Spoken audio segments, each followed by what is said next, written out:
네, 오늘 오전 윤두환 청와대 국민소통수석의 긴급 브리핑 들으셨습니다. 최근 일련의 사태에 대해서 청와대가 상당히 강경한 입장을 밝혔는데요. 남북관계 굉장히 어려운 상황으로 가고 있습니다. 두 분과 이야기 나눠보겠습니다. 박수현 전 청와대 대변인 나오셨습니다. 어서 오세요. 안녕하십니까. 네, 그리고 오랜만에 인사드립니다. 김종대 전 정의당 의원 나오셨습니다. 안녕하세요. 네, 오랜만입니다. 네, 유튜브 TBS FM 들어오시면 보이는 라디오로도 함께 하실 수 있습니다. 자, 오늘 굉장히 강경했어요. 청와대 발표가. 네, 뭐 생각보다 조금 세게 나왔다라는 생각이 들었는데 어떻게들 들으셨는지 궁금한데요. 네. 아유, 저부터 합니까? 네. 오늘 나온 반응, 청와대 반응은 네네. 당연한 반응이라고 저는 당연한 생각됩니다. 네, 이제 북한이 과거에는 문재인 대통령을 직접 거명하는 횟수가 그렇게 많지가 않았어요. 근데 지금 나오는 건 전부 다 문재인 대통령을 맞아요. 두들겨 패는 이런 방식으로 나왔는데 뭐 존엄이 북한에만 있습니까? 우리는 존엄 없습니까? 이걸 자꾸 이렇게 건드리고 들어오면 결국은 국가의 위신 문제도 있고 이제는 저렇게 단호하게 좀 강하게 나가는 건 만시지탄이다. 네. 예, 그런 면에서 저는 당연한 반응이라고 생각하고요. 앞으로는 조금 밀리지 않겠다는 결기도 좀 보여줘야 됩니다. 이제는 좀 밀리지 않겠다는 모습도 보여줄 필요가 있다. 네, 그렇습니다. 네, 박수현 대변인께서는 어떻게 보셨어요? 네, 어쨌든 청와대 정부로서는 북한과의 관계를 상황을 잘 관리해야 될 절대절명의 순간이긴 하나 그러나 국민적 자존심이라는 것도 있고요. 네. 여러 가지 국민 감정을 생각 안 할 수가 없는 그런 것이 반영이 된 청와대의 고뇌에 찬 그런 강경한 입장 발표가 아니었나 생각을 하고 우리 그 김종대 의원님 말씀처럼 저도 뭐 그건 당연하다고 생각을 합니다. 그러나 어쨌든 기본적으로 우리가 유지해야 될 기조는 어쨌든 눈에는 눈, 이에는 이라고 하는 이러한 1:1 어떤 맞춤 전략 이런 것보다는 좀 이런 태도를 유지하면서도 어쨌든 대화의 끈을 놓지 않고 계속 무엇인가를 좀 해결하려고 하는 그런 어떤 시그널이 북한 쪽에 잘 전달이 되는 그런 기조를 좀 유지하는 게 좋겠다는 생각입니다. 지금 뭐 어제 이제 개성공단에 남북 공동 연락사무소 폭파는 사실은 많은 국민들 상처 입었을 거예요. 물론 그 전에 이야기가 있었지만은 예고가 좀 있긴 했죠. 그래도 네. 저렇게 빨리 전격적으로 폭발을 하다니 그래서 굉장히 좀 속상하더라고요. 우리 뭐 세금이 들어간 것도 그렇지만 그리고 이제 뭐 지금 개성공단 그 금강산지구 쪽에 군대를 재배치하겠다라는 얘기, 뭐 GP 다시 들어가겠다는 이야기, 뭐 별별 얘기 다 나오고 있어요. 서울 불바다 발언까지 다시 한번 나왔는데 자, 뭐 어떻게 더 예상을 하시는지 뭔가 또 도발을 하지 않겠냐라는 게 중론인 것 같아요. 어떻게 보세요? 굉장히 우려되는 건 뭐냐면은 북한 주민들을 선동해가지고 이 어떤 집단적 적개심에 끌어오르는 맞아요. 어떤 감정을 고취하고 있거든요. 이렇게 되면 어딘가 출구를 찾아야 되거든요. 남측에 대해 가지고 불안과 공포로 압박을 하고 마치 우리가 그걸로 크게 흔들리는 듯한 양상을 일면을 포착해서 이걸 또 주민들에게 대대적으로 홍보하면서 무언가 중대한 어떤 그 전략적인 승리를 거두는 듯한 이런 퍼포먼스로 연결될 가능성이 높고요. 그러면 지금 마침 또 서해에서 꽃게잡이철입니다. 그리고 얼마 있으면은 이제 동해에서 오징어잡이도 재개가 되거든요. 공교롭게 지금 동해 서해가 다 남북의 어선들이 밀집하는 시기예요. 이런 상황에서 민감한 수역에서 북한이 해안 포문을 개방한다든가 해상 사격 훈련을 또는 뭐 해상 훈련을 이제 진행할 때는 아주 위기 관리에 있어 가지고 커다란 어려움이 예상이 됩니다. 그리고 한강 하구 쪽도 걱정이 됩니다. 그러면은 뭐 개성이나 금강산에 군부대를 다시 배치한다 그랬는데 그건 시간이 많이 걸려요. 후퇴한 부대를 다시 배치하면 진지도 만들어야죠. 막사도 져야죠. 그리고 이미 개성은 군사도시로서의 기능을 상실한 도시입니다. 개성공단 때문에. 그걸 다시 복원해낸다는 건 전 1년 이상 걸릴 거라고 봐요. 아무리 빨리 해도 뭔가 이 제대로 된 군대가 거기에 주둔하려면 시간이 많이 걸리니까 이거는 조금 텀이 있습니다. 오히려 서해라든지 이런 데 더 위험하다고 그러니까 바로 행동할 수 있는 거. 이런 것들은 이제 전방의 지피 부근에서의 북한의 어떤 자산의 증가 또 서해에서의 어떤 민감한 군사적 움직임 이런 것들로 일단 단기적인 효과를 거두려고 할 가능성이 크다는 것이고 전략적인 단위에서는 뭐 오늘 한 신문에서 나왔는데 김정은 위원장이 심포로 지금 향하고 있다. 뭐 SLBM 얘기가 나오더라고요. 그거는 SLBM은 이미 보여줬어요. 심포로 가는 진정한 뜻은 그게 아니고 그 SLBM을 탑재하는 잠수함이 아직 진수가 안 됐습니다. 그걸 보여줄 가능성이 있죠. 그러니까 지금 화살만 개발돼 있지 활은 없는 거예요. 그러니까 SLBM이 아직은 좀 시간이 있다는 건 그걸 탑재할 수 있는 3,000톤급 잠수함, 그 심포급 잠수함이라고 하는데 아마도 모종의 이와 관련이 있지 않은가 하는 추정을 조심스럽게 해보는 것이죠. 네, 지금 어쨌든 말씀 주신 대로 아마 북한은 이런 것들을 지금 예고를 되게 하고 있잖아요.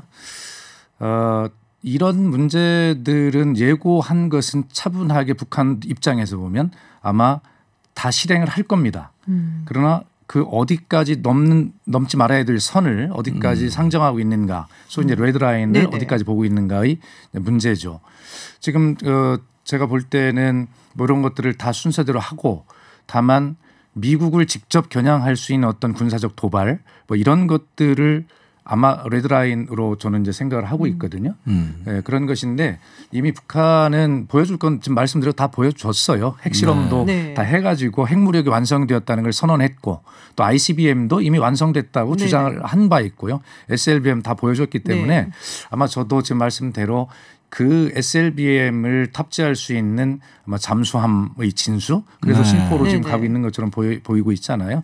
뭐 이런 것들인데 북한에게 꼭 한마디 부탁하고 싶은 것은 어쨌든 서로에게 도움이 될 일이 전혀 아닙니다. 그리고 북한의 사정을 우리가 다 알고 있지 않습니까? 지금 너무 절박하다, 죽겠다라고 하는, 뭐 정세현 전 통일부 장관 같은 경우는 김여정의 담화를 울부짖음이다라고 이렇게 표현을 하던데 북한이 정말 경제개발 5개년 계획을 김정은 위원장이 약속한 2016에서 2020년 올해까지 마지막인데 아무것도 비핵화를 선언했지만 아무것도 얻은 게 없어요. 경제적 어떤 보상을. 그렇기 때문에 인민들로부터 어떤 그 신뢰의 어떤 금이 가는 이런 상황일지도 모릅니다. 실제적으로 경제가 어려울 것이고요. 코로나19 때문에 정말 더구나 더 어려워질 것이고, 그래서 아마 이 북한이 지금 하고 있는 행동들에 대해서 절대 레드라인을 넘지 말고 전달하고자 하는 메시지는 충분히 전달이 됐고, 그렇기 때문에 아마 이 선에서 어떤 그 대화의 모멘텀을 이어갈 수 있도록 해야 되는데, 제가 볼 때는 아마 6월 25일 그 6.25 70주년을 기해서 아마 양쪽이 굉장히 중요하게 생각할 거고, 우리 문재인 대통령도 아마 어떤 메시지를 낼 것으로 보이는데 아마 이 메시지를 북한이 잘 지켜보지 않을까라는 생각으로 보입니다. 레드라인이라고 한다면 만약에 이제 미국한테 겨냥이 되는 레드라인이라고 그러면 ICBM 보여줬지만 이제 실험 또? 근데 돈 많이 들잖아요. 그것도. 쏘는데도 돈 많이 드는 걸로 아는데 그걸 꼭 해야 될까요? 돈도 많이 드는데 어떻게 보세요? 그것까지는 안 하지 않을까 싶긴 한데요. 그래도 이제 뭐 결과적으로 지금 그 대한민국을 지렛대로 미국의 조야를 어필하겠다는 메시지를 내고 있는 것 아니겠습니까? 그런데 미국이 지금 뭐 트럼프의 상황이 그렇게 만만치 않는 상황이잖아요.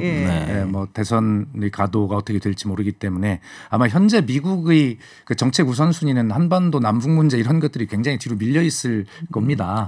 그렇기 때문에 아마 북한으로서는 여러 가지 계산을 해볼 텐데, 대한민국을 흔들어서 미국의 메시지가 전달이 될 거냐 라고 하는 것, 그렇지 않다면 다음 단계로 미국을 직접 자극할 수 있는 어떤 것도 아마 상정해 놓고 있을 것이라고 저는 예상을 해봅니다. 근데 지금 이제 미국이 대선 가도잖아요. 사실상 트럼프 대통령 이제 재선 노리고 있는 거고, 또 바이든 쪽이 지금 나와서 서로 이제 경쟁을 하고 있고, 물론 코로나 때문에 지금 정신은 없습니다만은 이런 때 뭔가 약속을 받아낸다고 해서 효과가 있을까? 트럼프 대통령이 재선이 안 되면 어떡할 것이며. 그런데 불분명한, 그러니까는 명확치 않은 예측하기 힘든 상황이지 않을까.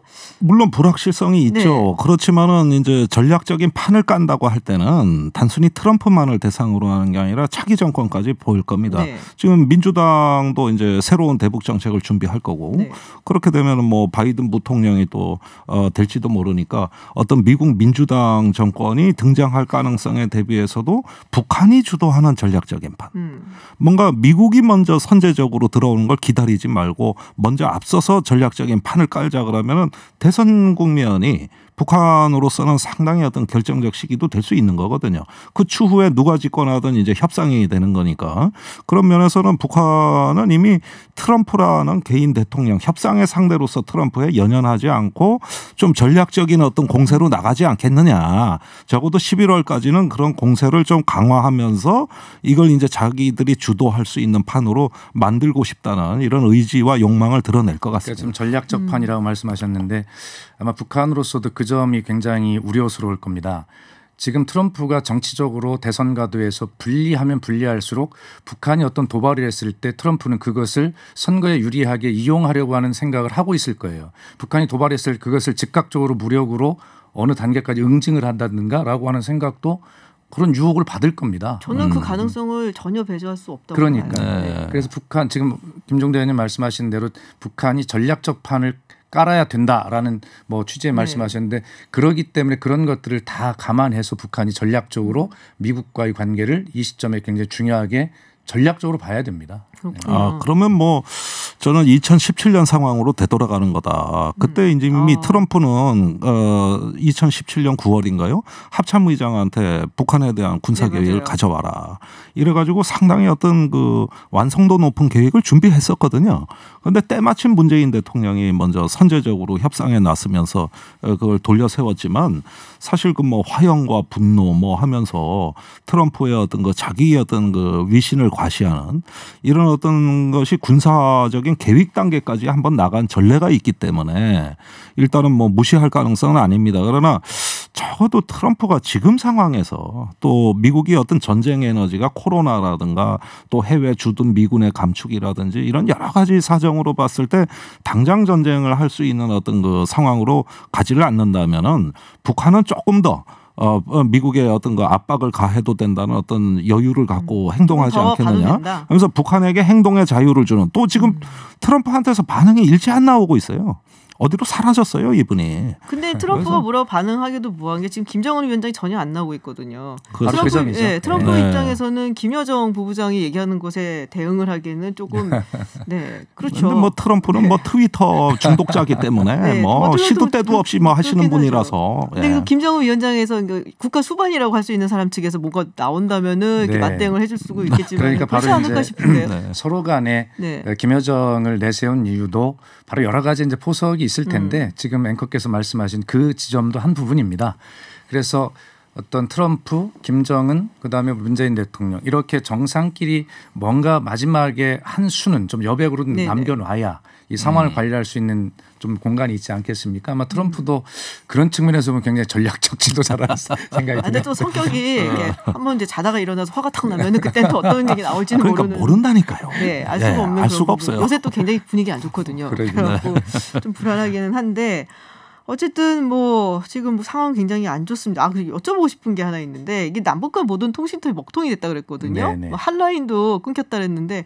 근데 특사 파견 메시지 그러면 어떻게 보냈나요? 청와대 계셨으니까 궁금해갖고. 지금 아마 뭐 우리 김주현 앵커도 그걸 물으시는 뜻이 그러니까 국정원과 뭐 통전부 사이에 라인 하나는 살아있는 것 아니냐라는 걸 물어보시는 것 같아요. 근데 제가 알 길은 없습니다. 그런데 아마 가장 현명한 제 입장에서의 답은 또 제가 다 드릴 수 있는 말씀도 아니고요. 답은 적어도 대한민국 정부가 그렇게 허술하진 않다라는 말씀은 한 말씀 그냥 애둘러서 드리고 싶어요. 그 재밌는 건 말이죠. 2018년에 남북 간의 통신선이 복원되기 전에는 그 중요한 남북 간의 긴급한 메시지를 어떻게 전달했느냐. 육성으로 했어요. 확성기 이걸로? 네, 진짜로. 맞아요. 그래가지고 예컨대 북한 어선이 표류했다고요. 이걸 북한에 되돌려주고 싶거든요. 그러면은 그 북한의 반응을 보는 방법이 그 전방 GP에서 들릴 만한데 이렇게 핸드 마이크로 저기 매달 며칠 모시에 어디 해상 좌표를 쫙 불러줘 보는 거예요. 그리고 북한이 나오느냐 이런 식으로 송환했어요. 이런 식으로. 그런데 문재인 정부 들어와서도 그 문재인 정부에서도 그랬어요. 그러니까 실제로 임종석 전 비서실장이 이제 그때 통신선이 이제 뭐 단절이 됐는데 우리가 군사 훈련을 한다라고 하는 것을 북한에 알려줘라. 그러니까 통신선이 끊어졌습니다라고 이제 저 국방부 장관인가 누가 막 얘기를 했던 것 같아요 그때. 그러니까 아니 저 핸드마이크 들고 가서 육성으로라도 좀 알려드리면 어떻습니까라고 그렇게 이제 적극적으로 했던. 요거는 실제 그런 일이 있었습니다. 실제로. 그러니까 이게 남북한은 워낙 지리적으로 인접해 있기 때문에 육성도 있고 인편도 있고 저 판문점에서 지금 별하별 수단이 다 있기 때문에. 그래서 조금 전에 제가 가능합니다. 어떤 수단으로 특사 제안을 했는가라고 여쭤보는 것에 대한민국 정부가 그렇게 허술하지 않다라고 제가 좀 무슨 힘을 주고 말씀을 드렸지만. 지금 김종대 의원님 말씀하신 저런 마이크도 다 설명할 수는 없기 때문에 네. 애둘러 드린 말씀입니다. 그래서 아무리 남북 관계가 경색돼도 기본적인 어떤 통신은 이루어졌고요. 또 해상에서 긴급할 때 민간 상선망도 가동됐어요. 민간의 저 국제적인 통용하는 주파수가 있거든요. 어떨 땐 또 이게 가동되기도 하고 참 별의별 경우 수가 다 있습니다. 소통의 채널은 여러 가지 옵션이 있기 때문에 항상 우리가 그건 갖춰놨었다라는 말씀이신데요. 저는 그래도 이게 되게 궁금해요. 처음부터 끝까지 지금 김여정 부부장이 주도를 하고 있거든요. 김정은 위원장은 무엇을 하는 것인가? 왜 김여정 부부장이 이렇게 나서는 것인가? 네. 그 음모론 말고 진짜 궁금해요. 북한에서 김정은 위원장의 결재 없이 이루어지는 일이 있을까요? 당연히 그 여러 가지를 지도하고 있다고 보고 다만 그 최후의 어떤 소통 공간 여백을 남겨놓기 위해서 김정은 위원장이 직접 나서지 않는 것이죠.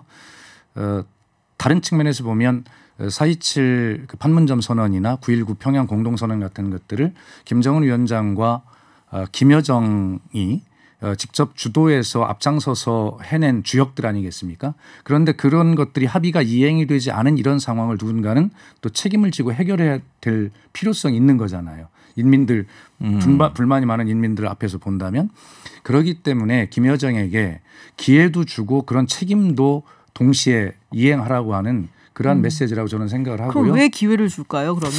근데 그럼에도 불구하고 이해가 되지 않는 점은 있습니다. 김여정 부부장입니다. 네. 예, 고급 관리도 아니에요. 그리고 사실은 인민군 총참모부에 이래라 저래라 할 수 있는 위치도 아니고. 그런데 이번에 거의 김여정 원맨쇼 같이 지금 며칠간 흐름이 나타난 거는 북한 체제가 아무리 비정상적이라고 하더라도 이번 사태만큼은 분명히 좀 특이하다. 그리고 사실 굳이 유추를 해본다면은 어떻게 보면 북한의 관료와 군이 못 따라오는 거를 먼저 앞서서 김정은 위원장의 그 복심을 대변하는 이런 어떤 상징적인 어떤 위치로 올라서는 거 아니냐. 그러다 보니까 막 이제 뭐 위기의 서열도 없고 뭐 이게 뭐 정부 내에서 공식적인 어떤 절차도 없이 막 김여정 부부장이 모든 판을 흔들어 놓고 나머지 정부가 뒤를 쫓아가는, 심지어 총참모부가 쫓아가는 속도가 네네. 너무 느려요. 느리다. 예. 김여정 부부장은 총참모부의 대적 관계를 남한에 이제 보여주도록 네네. 뭐 지침을 줬다 그랬는데 네네. 며칠 있으니 총참모부는 뭐 전방에 지피를 뭐 다시 하고 군을 투입하는 걸 당 중앙군사위에 보고하기로 했다. 이렇게 맥 빠진 성명을 내놨단 말이죠. 이런 걸 봤을 때는 그 최고 수뇌부가 김여정의 입을 통해서 먼저 얘기를 하고 정부와 군이 뒤쫓아가는 이런 모습은 아무리 기존의 북한 체제가 그런 어떤 비정상성을 갖다 하더라도 잘 받아들여지지가 않습니다, 사실은. 그런 측면에서 이해를 해봐야 되는데요. 북한에서 백두혈통이 가지는 상징적 위치 또 실질적 지위 이런 것들은 뭐 우리가 아무리 강조해도 뭐 지나칠 바가 없다고 하지 않습니까? 김여정을 굳이 이번 기회를 통해서 뭐 2인자로 자리매김을 하는 과정이다 이런 분석들이 있던데 뭐 그런 과정 없이도 유일한 현재 김정은 이외의 백두혈통입니다. 그렇기 때문에 그런 과정이 없이도 그런 권위와 지위를 가질 수 있다. 부부장이지만 뭐 그렇게 아마 읽어야 되는 것이라고 저는 이제 보고 있고요. 다만 그렇다 하더라도 김여정의 발언, 담화문 이런 것들 보면 뭐 당과 뭐 지도자의 위임을 받아 또는 지금 의원님 말씀하신 대로 뭐 어쨌든 당 중앙위원회 보고 후 뭐 이런 것들이 안전장치를 두고는 있지 않습니까? 네. 어쨌든 지금 모든 것은 김정은 위원장이 그 하고 싶은 일, 하고 싶은 말 이런 것들을 김여정이라고 하는 백두혈통, 권위 있는 백두혈통을 통해서 아마 스피커로 활용하면서 하고 싶은 말을 하고 있는데 직접 나서지 않는 것은 마지막 아까 말씀드린 대로 정상 간의 여백을 좀 확보하기 위한 뭐 그런 전략 아닌가 싶어요. 아니 그런데 저는 이런 이례적인 모습은 우리가 잘 교훈으로 받아들이고 면밀하게 봐야 된다고 봐요. 백두혈통이라 하더라도 사실 그 정부의 의사결정 절차라든가 정부 기구 조직 또는 우리나라보다 북한이 훨씬 더 짜임새 있고 또 절차를 중시하는 나라입니다. 그리고 굉장히 그런 거에 따른 어떤 그 정부와 당의 권위를 촘촘하게 설계해 놓은 나라예요. 그런데 이번엔 다 뒤집어 엎거든요. 그러니까 이런 부분들은 지금 수뇌부가 이 어떤 그 미국과 특히 대한민국에 대해 가지고 굉장히 어떤 주관적인 나름대로의 어떤 뭐 감정, 예컨대 뭐 피해 의식이라든가 조금 뭔가 흔들어 보겠다든가 이런 것들이 조금 더 어떤 그 굉장히 어떤 주관적이고 다분히 어떤 감성적인 부분에서 나오고 있는 거라고 저는 보여져요. 그지 사실 그 지금 그 동안에 그 나섰던 통일전 선부는 어디로 사라졌고, 그렇죠. 예, 또 당 중앙군사위라든가 이런 남측을 체계적으로 압박하기 위해선 동원해야 될 자원이 많기 때문에 다 이런 회의를 거치고 절차를 거치는 거거든요. 근데 지금 김여정의 개인 담화 형식으로 나오고 있어요. 남측에 이런 걸 난 보여주려고 혼자 보기 아까워서 내가 말폭탄을 터뜨린다. 사실 북한이라는 국가 체제에서 백두혈통이라 하더라도 네네. 이렇게 모든 권위를 집어던지고 그 개인의 마음을 드러내는 식의 이런 담화는 정말 이례적인 겁니다. 왜 그런 걸까요? 아니 저는 그런 면에서 어떤 하나의 어떤 그 이후에 남측의 반응을 봐가면서 다양하게 건드릴 수 있는 어떤 배역. 주연, 조연, 연출 뭐 이렇게 다양한 어떤 설정들이 있는 거고 그중에 하나를 가동시켜 보는 거 아니냐. 그리고 다분히 일단은 말을 앞세워 놓고 나중에 체계적인 행동은 나중에 좀 기획한다든가 이런 어떤 그런 것들이 아마도 이런 모습은 과거 김정일 위원장 시절이었다면 불가능했어라고 저는 단언합니다. 역지사지 입장을 바꿔놓고 생각해 보면 4.27 판문점 선언이라고 하는 것은 북한의 최고 존엄이라고 하는 김정은 위원장이 사인을 한 거거든요. 그런데 이것이 이행되지 않고 있다. 이것이 무너졌다라고 하는 것은 북한 입장에서 보면 용납할 수가 없는 일입니다. 그렇기 때문에 지금 의원님 말씀하신 대로 아주 정상적이지 않은 형태로 모든 것을 다 동원해서 이것을 가서 비난하고 김여정이 직접 나서 하고 있는 것이거든요. 최고 존엄에게 어떤 그 권위의 훼손이 되는 이런 것을 용납할 수가 없는 것이죠. 그렇기 때문에 모든 것들이 비정상적으로 동원이 되고 있다라고 봐야 될 겁니다. 네. 한 가지 말씀 뭐 시간이 많지는 않은데요. 통일부 장관 김현철 통일부 장관이 사임을 표명을 했습니다. 뭐 통일부가 제 역할을 하지 못했기 때문에 또 남북관계 악화를 누군가는 책임을 져야 되기 때문에 사임을 한다라고 얘기를 했는데요. 자, 뭐 통일부가 해야 할 일이 무엇이냐라고 질문을 드리려다가 사실은 그런 생각이 좀 들었어요. 이번 정부 들어서서 대체로 굉장히 많은 대북 정책은 부처가 아니고 청와대에서 나왔지 않습니까? 통일부가 뭘 해야 될까요? 저는 통일부가요. 아마 결과적으로 남북관계의 개선 이런 것들 비핵화가 잘 안 되는 것은 결과적으로 미국에 달려 있는 거 아니겠습니까? 그렇다면 통일부가 적어도 미국을 워싱턴을 정말 열심히 다니고 미국 조야를 설득하고 그런 일을 통일부가 해야 됐었다고 저는 생각을 해요. 외교부가 아니고요? 아니 그러니까 그건 외교부가 할 일이 아니라고 생각해요. 오히려 통일부가 북한 문제에 대해서 전략적인 어떤 시각을 미국 조야에 인식시키고 북한에 대해서 미국 조야가 가지고 있는 생각을 우리 김종대 의원님 미국까지 가보자 깜짝 놀랐지 않습니까? 그런 일들을 외교부 장관이 할 수는 없어요. 북한에 대한 그 이해를 정확하게 시키고 하는 문제를. 그래서 저는 통일부가 문재인 대통령이 지난 1월 2일 신년 할애에서도 분명하게 메시지를 내잖아요. 할 일을 해야 된다. 해야 할 일. 근데 그 해야 할 일을 어디서 합니까? 참모그룹 통일부에서 해야 되는 거예요. 근데 그런 실행 계획이 사실은 눈에 보이는 게 물론 뭐 여러 가지 뭐 제약된 환경이라고는 하지만 그렇다 하더라도 그런 지금 제가 말씀드리는 미국의 시각을 변경시키려는 통일부 차원에서의 노력 이런 것들이 눈에 보이지 않은 것이 참 불만이었고 그러기 때문에 임종석 실장이 불과 몇 주 전에 어떤 인터뷰를 통해서 통일부가 그 실무 워킹그룹에서 빠져야 한다라고 그렇게 이야기를 했거든요. 그것은 바로 통일부의 역할이 좀 실행 계획을 수립하고 옮기는 데서 부족한 것 아니냐라고 하는 이제 불만들이 있었던 거죠. 질문을 이렇게 드렸어야 됐던 것 같아요. 통일부가 할 수 있는 것이 무엇이었을까? 네, 왜냐하면 아까도 잠시 말씀드렸지만 외교부도 그렇고 통일부도 그렇고 그러니까 대체로 대북 정책이 청와대에서 많이 나온다는 얘기를 많이 했었거든요. 그렇다면은 통일부가 할 수 있었던 것은 무엇이었을까? 뭐라고 보세요? 제가 통일부를 찾아간 적이 있었는데요. 그 통일부 장관이 한미 워킹그룹뿐만 아니라 유엔 사령부에 대해서 엄청나게 서운함을 갖고 있더라고요. 그 통일부 전체가. 그러니까 이제 문재인 대통령이 유엔 총회 가가지고 DMZ 평화공원 만들겠다 그랬어요. 그러면 환경조사단을 DMZ에 들여보내야 될 거 아닙니까? 지금은 들어가고 있지만 그 당시에는 어땠냐? 유엔사가 불허했어요. 안전상 이유로 안 된다는 거예요. 뭐든 하면은 다 여기서 발목 잡히고 그래가지고 심지어 그 고성에 지피 철수하는데 독일 차관이 와서 메시고 가는 것도 불허했었고 한두 건이 아닙니다. 그러니까 이제 통일부가 느낀 좌절감은 미국이 바로 면전에서 통일부에 어떤 개입하는 게 어쩌면 대한민국 주권에 직접적으로 그 장벽을 세우는 이런 모습도 여러 차례 봤고 또 한 가지 이건 조심스러운 전망입니다만 통일부가 청와대 설득에도 조금 실패한 거 아니냐. 그런 면에서 어떤 김현철 장관이 조금 자괴감이 있었던 거 아닌가 하는 생각도 하게 되는 어떤 것이. 설득이요? 예를 들면은 그 유엔 안보리 제재라든가 미국의 독자 제재를 조금 더 유연하게 해석하거나 아니면 일탈해서라도 우리가 북한에 가서 남북 정상 간에 합의한 걸 실행하려고 해도 이제 조금 속도의 차이가 있을 수 있는 거 아니겠어요? 그러면서 우리가 조금 세간의 의혹은 너무 좀 안보실이 좀 미국 등 뒤에 서 가지고 제때 일을 못한 거 아니냐 이런 어떤 그 비난도 많이 있는데 비판도 많이 있는데 그런 점에서 통일부는 조금 이 안보의 컨트롤 타워라고 할 수 있는 안보실에 대해서 좀 안타까움 내지는 좀 그 어려움을 느꼈을 가능성도 있다고 봅니다.